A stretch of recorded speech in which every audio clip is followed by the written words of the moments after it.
जय हिंद। मैंने अभी तक आप लोगों को कक्षा 10 के विद्युत धारा का चुंबकीय प्रभाव इस अध्याय से बेसिक जितना था, विद्युत धारा क्या होती है, चुंबक क्या होता है, चुंबकीय प्रभाव क्या होता है, इसको खूब अच्छी तरीके से समझा दिया। अब आइए आगे देखते हैं कि चुंबकीय क्षेत्र कल जिसे समझा दिया था। चुंबकीय क्षेत्र क्या होता है? जिस क्षेत्र के चारों ओर चुंबक पाए जाने का अनुभव प्राप्त होता है, या जिस क्षेत्र के चारों ओर चुंबक पाई जाती है, इसे ये चुंबक है, इसके चारों ओर चुंबक पाई जाएगी, है ना, इसके चारों ओर चुंबक पाए जाने का अनुभव प्राप्त होता है, उसे हम चुंबकीय क्षेत्र कहते हैं।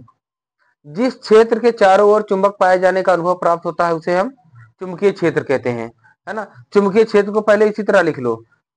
क्या क्लियर है इतनी बात? चुंबकीय क्षेत्र, है ना, वही चीज लिखा हूं। देखिए, जिस क्षेत्र के चारों ओर चुंबक का अनुभव प्राप्त होता है उसे चुंबकीय क्षेत्र कहते हैं।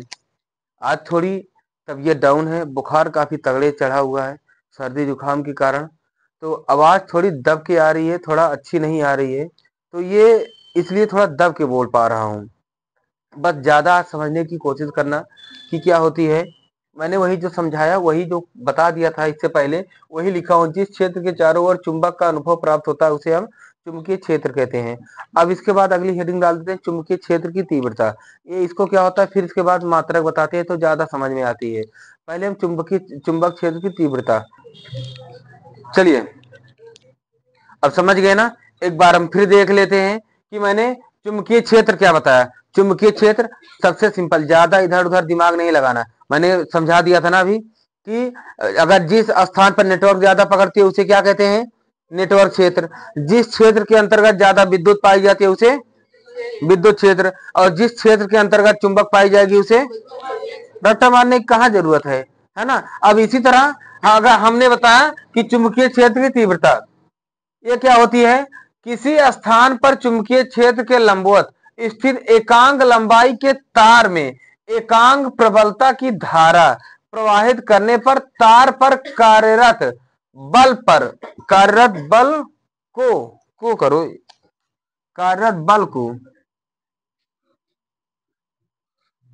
बल को उस स्थान पर चुंबकीय क्षेत्र की तीव्रता कहते हैं। ठीक है ना। अब यह एक सदिश राशि है। सदिश राशि कैसे, ये तीव्रता की दिशा भी होती है, परिमाण भी होता है ना, जिसका परिमाण और दिशा दोनों होती है। अब ये परिमाण क्या होता है, जिसमें लंबाई, जिसे मान लीजिए परिमाण, जिसकी लंबाई चौड़ाई ऊंचाई सब हो, जिसमें जिसकी नाप तोल में आसानी हो, उसे परिमाण कहते हैं। देखिए, एक परिमाण होता है, एक परिणाम होता है। कई बार बच्चे गलती करते हैं, परिमाण के स्थान पर परिणाम लिख देते हैं। देखिए, अगर मैंने तो लिखा नहीं है, या लिखा हूं, है ना, दिशा और परिमाण।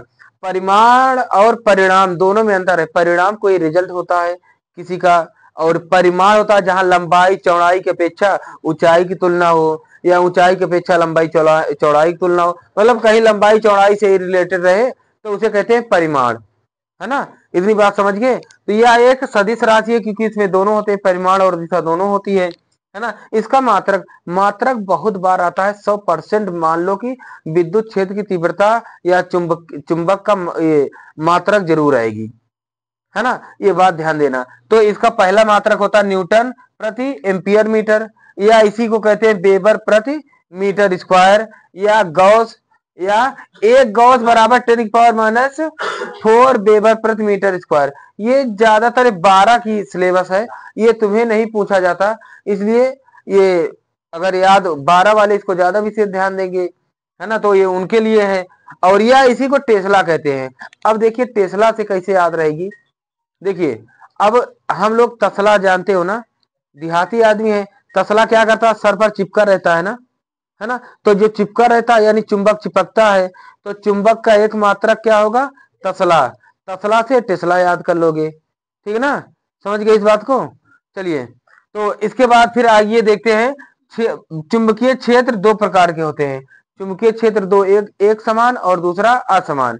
एक समान का होता है यदि किसी चुंबकीय क्षेत्र के प्रत्येक बिंदु पर चुंबकीय क्षेत्र की चुंबकीय क्षेत्र की दिशा व परिमाण दोनों समान होते हैं तो उसे एक समान चुंबकीय क्षेत्र कहते हैं। और जिसमें दिशा व परिमाण असमान होते हैं उसे हम असमान चुंबकीय क्षेत्र कहते हैं। समझ गए इस बात को? इतनी बात क्लियर है? इसको जल्दी से राइट डाउन कर लो, फिर इसके बाद हम आगे बताएं। चलिए अब देखते हैं कि अभी तक मैंने समझा दिया ना, वैद्युत क्षेत्र को समझ गए। वैद्युत क्षेत्र रेखाएं वही जो मैंने समझाया था, वही बात है यहाँ पर कि वो एक काल्पनिक पृष्ठ। पहले एक बात समझ ले, काल्पनिक पृष्ठ क्या होता है कि मान लेता हूं ये कोई काल्पनिक पृष्ठ है। काल्पनिक से मान लो मोबाइल हो गई या कंडक्टर हो गई, जहां से विद्युत जाए और हमें दिखाई न पड़े कि वो अंदर से किस दिशा की ओर जा रही है ना, तो उसको कहते हैं काल्पनिक पृष्ठ। तो ये कह रहा है कि वो एक काल्पनिक रेखाएं जो उस स्थान से चुंबकीय क्षेत्र की दिशा को प्रदर्शित करती हैं, जो किसी भी बिंदु पर खींची गई स्पर्श रेखा चुंबकीय क्षेत्र रेखा कहलाती है। क्लियर है इतनी बात? और फिर यही कह रहा है चुंबकीय क्षेत्र रेखाओं को चुंबकीय रेखाओं का बल भी कहते हैं। इसको ये ध्यान देना कि चुंबकीय क्षेत्र रेखाओं को चुंबकीय क्षेत्र रेखाओं का बल भी कहते हैं, है ना। अब इसमें कुछ मुख्य बातें हैं जो बहुत ज्यादा याद करने लायक चीजें हैं।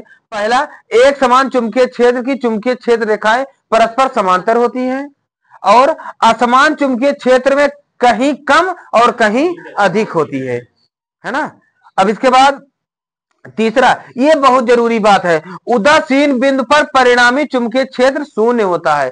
कैसे? मैंने बताया था ना, उदासीन बिंदु पर परिणामी शून्य होता है, उस पर वहां से कोई बल रेखाएं नहीं गुजरती। कैसे? ये जो चुंबक होता है तो इसका बीच में मान शून्य होता है ना, यहाँ चूंकि वहां से कोई बल रेखा नहीं गुजरती है ना, कोई नहीं गुजरती, इसलिए जहां पर कुछ नहीं गुजरती, एक को लाइन नहीं जाती, एक को रुपया नहीं होता, कि मतलब जहां पर परिणामी बल, जहां विद्युत चुंबक का बीचों बीच में परिणामी शून्य होता है, परिणामी शून्य होता है बीचों बीच में, जहां पर कुछ नहीं पाई जाती, वहीं पर कहते नहीं तुम भैया कहे उदास बैठे हो, कुछ नहीं, हमारे पास एक को रुपया नहीं है, हमको बहुत मारे हैं। और जिसके पास कुछ नहीं होती वही उदास होता है ना। जिसके पास कुछ नहीं होती या तो बहुत ज्यादा लकियाया गया है और या तो उसके पास कुछ है ही नहीं, तो तभी तो उदास होगा।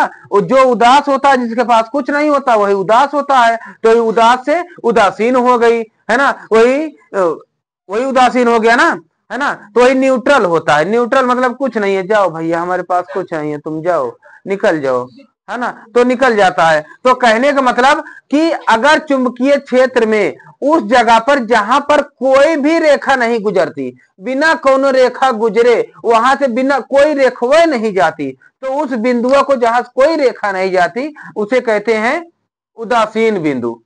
समझ गए? यही कह रहा है कि उदासीन बिंदु पर परिणामी चुंबकीय क्षेत्र शून्य होता है। मैंने लिख भी दिया है कि उदासीन बिंदु होती क्या है।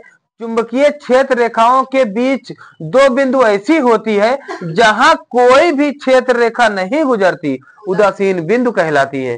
क्लियर है इतनी बात? और इसके बाद एक बात जान लो, चुंबक के गुण जो होती है, ये चुंबकीय क्षेत्र रेखाओं के गुण जो होते हैं, पहली बात तो ये बात जान लो, चुंबकीय क्षेत्र रेखाएं कभी एक दूसरे को काटेगी नहीं, कभी एक दूसरे को परस्पर परिच्छेद नहीं करेगी, है ना। ये जब भी जाएगी, ये नॉर्थ है अगर, ये साउथ है अगर, तो यहां से निकलेगी यहां जाएगी, यहां से निकलेगी यहां आएगी, यहां से निकलेगी यहां आएगी, फिर यहां से यहां आएगी, यहां से यहां आएगी, यहां से यहां, मतलब ये इसकी दिशा नॉर्थ से साउथ की ओर होती है, नॉर्थ से साउथ की ओर होती है। इतनी बात समझ गए, है ना? पूरी तरह क्लियर है ना इतनी बात, है ना? ये बात समझ गए। अब इसके बाद और क्या है, क्षेत्र रेखाएं उत्तरी से नॉर्थ से साउथ की ओर जाती है ना? ये बात समझ गए। तो यानी चुंबकीय क्षेत्र रेखाओं को खूब अच्छी तरीके से समझ गए।